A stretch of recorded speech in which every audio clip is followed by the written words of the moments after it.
തിരുവനന്തപുരം മംഗലപുരത്ത് ബൈക്കിലെത്തിയ സംഘം വീട്ടമ്മയുടെ മാല കവർന്നു. കോരാണി സ്വദേശിനി അംബികയുടെ 2 പവൻ വരുന്ന മാലയാണ് കവർന്നത്.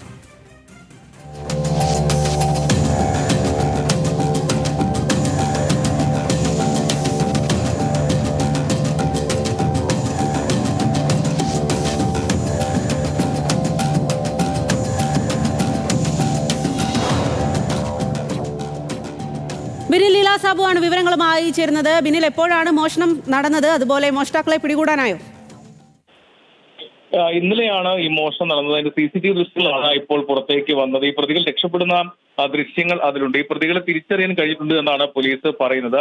ഈ സ്ഥലത്ത് ആളൊഴിഞ്ഞ പ്രദേശമാണ്. അവിടെ ബൈക്കിലെത്തിയ 2 പേർ, അതിൽ പിന്നിലിരുന്ന ആൾ പുറത്തേക്ക് ഇറങ്ങുകയും അതിനുശേഷം ഏറെ നേരം അവിടെ കാത്തു നിന്ന് അംബിക നടന്നു വന്നാൽ പിന്നാലെ എത്തി മാല പൊട്ടിച്ച് കടന്നു കളയുകയായിരുന്നു. അംബിക പിന്നാലെ ഓടുന്നുണ്ട്. പക്ഷേ അപ്പോഴേക്കും സ്റ്റാർട്ട് ചെയ്ത ബൈക്കിൽ കയറി ഈ പ്രതി രക്ഷപ്പെടുകയായിരുന്നു. 2 പേരാണ് ഇതിൽ ഉള്ളത്. 2 പേരും തിരിച്ചറിയാൻ കഴിഞ്ഞിട്ടുണ്ട് എന്നാണ് പോലീസ് പറയുന്നത്. ഇവരെ ലൊക്കേറ്റ് ചെയ്യാനുള്ള ശ്രമത്തിലാണ് ഇപ്പോൾ ഉള്ളത്. ഉടൻ തന്നെ അറസ്റ്റ് ഉണ്ടാകുമെന്നും പറയുന്നു. 2 പവന്റെ മാലയാണ് മോഷണം പോയിട്ടുള്ളത്. മംഗലപുരം പോലീസാണ് അന്വേഷണം ഇപ്പോൾ പുരോഗമിക്കുന്നത്. സ്വാതി. ശരി ബിനിൽ.